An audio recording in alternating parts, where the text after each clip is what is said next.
നീ എന്നോട് ചെയ്യാൻ പറയുന്ന കാര്യം എന്തെങ്കിലും ഒരു ഭാര്യ സ്വന്തം ഭർത്താവിനോട് ആവശ്യപ്പെടുന്നതാണോ ഗീതേ? നീ ഞാൻ പറയുന്നത് കേൾക്കുന്ന ആദ്യം, എന്നിട്ട് അവിടെ നമ്മുടെ മുറിയിൽ വന്ന് കിടക്ക്. എൻ്റെ ഗീതയല്ലേടി, വാ. ഗീതയുടെ ചുമരിൽ കൈവച്ച് കൊഞ്ചി എന്നോണമാണ് ശിവൻ്റെ സംസാരമെങ്കിലും അവനെ യാതൊരു ദയവുമില്ലാതെ രൂക്ഷമായി നോക്കിയാണ് ഗീതയുടെ നിൽപ്പ്. നിങ്ങൾ പറയുമ്പോഴെല്ലാം നിങ്ങളുടെ കൂടെ വന്ന് ഞാൻ കിടക്കുകയും നിങ്ങളുടെ ആവശ്യങ്ങളൊക്കെ ചെയ്തു തരികയും ചെയ്യുന്നത് കൊണ്ടാണ് ശിവേട്ട നിങ്ങൾക്ക് ഞാൻ പറയുന്നത് അനുസരിക്കാൻ ഇത്ര ബുദ്ധിമുട്ട്. വേണമെങ്കിൽ പോയി തന്നെ കിടന്നു, ഞാനെങ്ങും വന്ന് കിടക്കില്ല. ഇനി മുതൽ നിങ്ങൾക്കൊപ്പം. ഇറങ്ങിയേക്കോ മനുഷ്യൻ, പാതിരാത്രി പഞ്ചാര വർത്താനം കൊണ്ട് മനുഷ്യനെ മയക്കാൻ ഇപ്പം വന്നത് തന്നെ ഞാൻ. നോക്കി നിന്നു അവിടെ. തന്നെ പ്രതീക്ഷയോടെ നോക്കി നിൽക്കുന്ന ശിവനെ നോക്കി യാതൊരു ദയവുമില്ലാതെ പറയുന്നതിനൊപ്പം ശരീരമാകെ പുതപ്പിട്ട് മൂടി പൊതിഞ്ഞ് മക്കൾക്കൊപ്പം കയറി കിടക്കുകയും കൂടി ചെയ്തു ഗീത. ഗീതയുടെ ആ പ്രവൃത്തി ഒട്ടും പ്രതീക്ഷിക്കാത്തതിൻ്റെ ഒരു പരിഭവം ശിവനിലാകെ നിറഞ്ഞു. എൻ്റെ പൊന്നു ഗീതയല്ലേടി, ഞാൻ പറയുന്നതൊന്ന് കേൾക്ക്. നീ എന്നോട് നീ ചെയ്യാൻ പറയുന്ന കാര്യം എന്താണെന്ന് നാളെ ഈ നാട്ടുകാരറിഞ്ഞാൽ, വേണ്ട നമ്മുടെ ഈ മക്കളറിഞ്ഞാൽ എന്താണ് ഉണ്ടാവുകയെന്ന് ചിന്തിച്ചിട്ടുണ്ടോ നീ? ഓരോ പൊട്ടത്തരങ്ങൾ പറഞ്ഞ് വാശി പിടിച്ചിരിക്കാതെ നീ ആദ്യം മനുഷ്യന്മാരെ പോലെ ചിന്തിക്കേണ്ട ഗീതേ. എന്നിട്ട് ഈ ഉറങ്ങുന്ന കുട്ടികളെ കൂടി ഞെരിച്ചവിടെ കിടക്കാതെ അപ്പുറത്തേക്ക് വന്ന് കിടക്ക്. നേരം പാതിരാത്രിയായിടി. എനിക്ക് വെളുപ്പിന് എഴുന്നേറ്റ് പാടത്തെ പറമ്പിൽ വെട്ടാൻ പോകാനുള്ളതാ. മറന്നോ നീ അത്? തൻ്റെ സംസാരം ഗീത ശ്രദ്ധിക്കുന്ന സന്തോഷത്തിൽ അവൾക്കരികിലേക്ക് കുനിഞ്ഞു നിന്ന് മക്കളെ ഉണർത്താത്ത വിധം ശബ്ദം കുറച്ച് ശിവൻ പറഞ്ഞതും കിടന്നിടത്ത് നിന്ന് ചാടി എഴുന്നേറ്റ് അവനെ കനപ്പിച്ചൊന്ന് നോക്കിയവൾ. ഞാനൊന്നും മറന്നിട്ടില്ല ശിവേട്ട. ഇപ്പോൾ സമയം പാതിരാത്രിയാണെന്നും ഒന്നുറങ്ങി കണ്ണടയ്ക്കുമ്പോഴേക്കും നിങ്ങൾക്ക് എഴുന്നേറ്റ് ടാപ്പിങ്ങിന് പോകണമെന്നും അത് കഴിഞ്ഞ് വന്ന് തൊഴുത്തിലെ കാലികളുടെ കാര്യവും നോക്കിക്കഴിഞ്ഞിട്ട് ഓട്ടോ എടുത്ത് സ്കൂൾ ട്രിപ്പ് എടുക്കണമെന്നും ഒക്കെ എനിക്ക് ഓർമ്മയുണ്ട്. ഇതൊന്നും ചെയ്യാതെ ഇഷ്ടത്തിന് കിടന്നുറങ്ങി തോന്നുമ്പോൾ എഴുന്നേറ്റ് അവനവൻ്റെ ഇഷ്ടത്തിനനുസരിച്ച് ജീവിക്കാനുള്ള ഒരു വഴി മുന്നിൽ തെളിഞ്ഞു വന്നിട്ട് അത് സ്വീകരിക്കാതെ വലിയ വർത്തമാനം പറഞ്ഞ് ആൾ കളിച്ച് നടക്കാണ്. എന്നിട്ട് പഴി നാട്ടുകാർക്കും കുട്ടികൾക്കും. ഇവിടുത്തെ ചിലവും കാര്യങ്ങളും നടത്തുന്നത് നാട്ടുകാരാണല്ലോ. നാട്ടുകാർക്ക് ഇതിൽ ഇത്ര പൊള്ളാൻ ഓരോരോ മുട്ടാന്യായങ്ങൾ കണ്ടെത്തി വന്നേക്കുവാണ് വെറുതെ. എടി, നീ ഈ പറയുന്ന ജോലിയൊക്കെ ഞാൻ ചെയ്യുന്നത് ഇഷ്ടത്തോടെയും സന്തോഷത്തോടെയും തന്നെയാണ്. നമുക്ക് വേണ്ടി, നമ്മുടെ ഈ കുഞ്ഞു കുടുംബത്തിന് വേണ്ടി എന്ത് ചെയ്യാൻ എനിക്ക് ഇഷ്ടമാടി. നീയും നമ്മുടെ ഈ രണ്ട് കുരുന്നുകളല്ലേടി എൻ്റെ ആകെയുള്ള സന്തോഷവും സമ്പാദ്യവും. എന്നെ നിങ്ങളുടെ സന്തോഷത്തിൻ്റെയും സമ്പാദ്യത്തിൻ്റെയും ഒന്നും കണക്കിൽ വെറുതെ കൂട്ടണ്ട ശിവേട്ട. ഞാനില്ല നിങ്ങളുടെ ഇടയിൽ. നിങ്ങൾ അച്ഛനും മക്കളും നിങ്ങളുടെ സന്തോഷവും അങ്ങനെ ചിന്തിക്കിനിയെങ്കിലും. എന്നിട്ട് മക്കളെയും കൊണ്ട് എങ്ങോട്ടെങ്കിലും പോയി രക്ഷപ്പെട് ശിവേട്ട. പറഞ്ഞു വന്നൊടുവിൽ ഇടറി ഗീതയുടെ ശബ്ദമെങ്കിലും കണ്ണുകൾ നിറയാതെ തന്നെ അവൾ ശിവനെ നോക്കി നിന്നു. നിനക്ക് പണ്ട് നമ്മൾ പ്രണയിക്കുന്ന കാലത്തെ ഇത്ര അനുസരണക്കേടിൻ്റെ അസുഖം ഉണ്ടായിരുന്നു. ഇപ്പോൾ കല്യാണം കഴിഞ്ഞ് 2 മക്കളായപ്പോൾ ആ അനുസരണക്കേട് ഇത്തിരി കൂടി വർദ്ധിച്ചു. അത് നിർത്താൻ എനിക്കറിയാടി.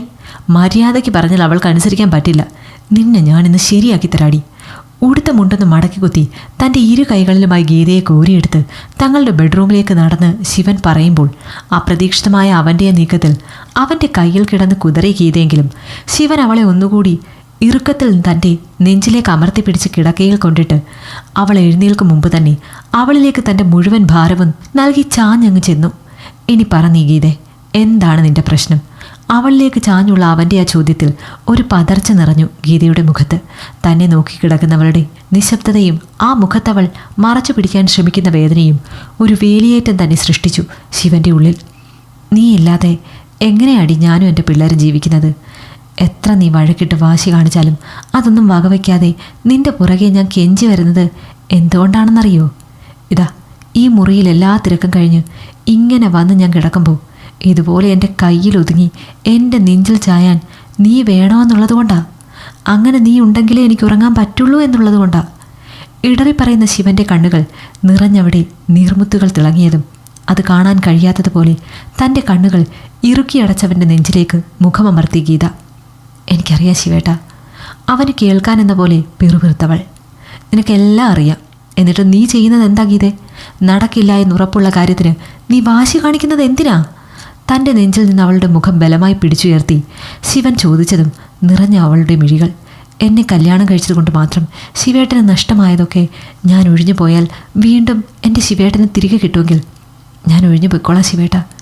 എൻ്റെ ശിവേട്ടൻ്റെ കഷ്ടപ്പാടും അലച്ചിലും കണ്ട് മതിയായി എനിക്ക്.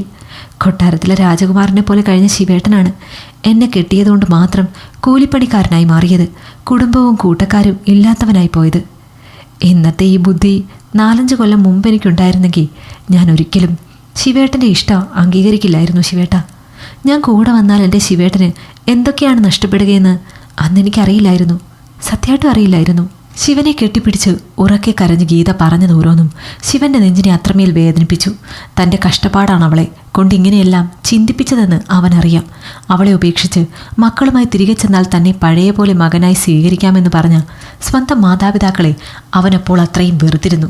കരഞ്ഞും സ്വയം പഴി പറഞ്ഞും തൻ്റെ നെഞ്ചിൽ തളർന്നു കിടന്നുറങ്ങുന്നവളെ അത്രമേൽ ഇഷ്ടത്തോടെ നെഞ്ചോട് ചേർത്ത് പിടിച്ച് കിടക്കുമ്പോൾ ശിവൻ്റെ ഉള്ളിലും ചില തീരുമാനങ്ങൾ ഉറച്ചിരുന്നു. 6-7 മാസങ്ങൾക്കിപ്പുറം കയ്യിൽ മുദ്രപേപ്പറുകളുമായി രജിസ്ട്രാർ ഓഫീസിൻ്റെ പടിയിറങ്ങുമ്പോൾ ശിവൻ്റെ തല ഉയർന്നും അവൻ്റെ വീട്ടുകാരുടെ തല താഴ്ന്നു ഇരുന്നിരുന്നു. തന്നെ രൂക്ഷമായി നോക്കുന്ന അച്ഛൻ്റെയും ഏട്ടൻ്റെയും മുമ്പിലേക്ക് നെഞ്ചോട് ചേർത്ത് നിർത്തിയ ഗീതയുമായി ചെന്ന് നിന്നു ശിവൻ. നിങ്ങൾക്കിടയിലേക്ക് ഒന്നിനും വരാതെ ഒഴിഞ്ഞു മാറിപ്പോയതാണ് ഞാൻ. അപ്പോൾ വീണ്ടും എൻ്റെ പെണ്ണിനെ വേദനിപ്പിക്കും വിധം ഞങ്ങൾക്കിടയിലേക്ക് വന്ന് കളിച്ചു നിങ്ങൾ. അപ്പോൾ ഞാൻ ഇത്രയെങ്കിലും ചെയ്യേണ്ട അച്ഛാ നിങ്ങളോട്? എനിക്ക് അവകാശമുള്ളത്, അർഹതയുള്ളത് അത്രയുമേ ഞാനിപ്പോൾ കേസ് നടത്തി വാങ്ങിയിട്ടുള്ളൂ. ഇനിയും ഞങ്ങൾക്കിടയിലേക്ക് നിങ്ങൾ വീണ്ടും വന്നാൽ ഇപ്പോൾ നിങ്ങൾക്ക് അവശേഷിക്കുന്നത് കൂടി നേടിയെടുക്കാൻ ഞാൻ മറക്കരുത്, ചെയ്യിക്കരുത്. ഒരു താക്കീതോടെ അവരോട് പറഞ്ഞ് തിരിച്ചവിടെ നിന്ന് മടങ്ങുമ്പോൾ ഒന്നുകൂടി മുറുക്കത്തിൽ ഗീതയെ തന്നിലേക്ക് അണച്ചു ശിവൻ. ഞാനിപ്പോൾ കോടീശ്വരനാണ് മോളെ. ഇനി ഞാൻ പുറത്ത് പണിക്കൊന്നും പോവില്ല. ഫുൾ ടൈം ഇനി ജോലി വീടിനകത്താണ്. നിനക്ക് പരാതിയൊന്നുമില്ലല്ലോ അല്ലേ? ശിവൻ്റെ കുരഷ്ടം നിറച്ചിയ ചോദ്യത്തിന് അവനെ കണ്ണു കുറിപ്പിച്ചൊന്ന് നോക്കി അവൻ്റെ നെഞ്ചിലേക്ക് തന്നെ ഗീത ചാഞ്ഞതും അവിടെ ആകെ നിറഞ്ഞുയർന്നു ശിവൻ്റെ പൊട്ടിച്ചിരി. ഈ കഥ നിങ്ങൾക്കിഷ്ടമായെങ്കിൽ ലൈക്ക് ചെയ്യൂ. നിങ്ങളുടെ അഭിപ്രായങ്ങൾ കമൻ്റായി രേഖപ്പെടുത്തൂ. കൂടുതൽ കഥകൾ കേൾക്കാൻ ഈ ചാനൽ സബ്സ്ക്രൈബ് ചെയ്യൂ.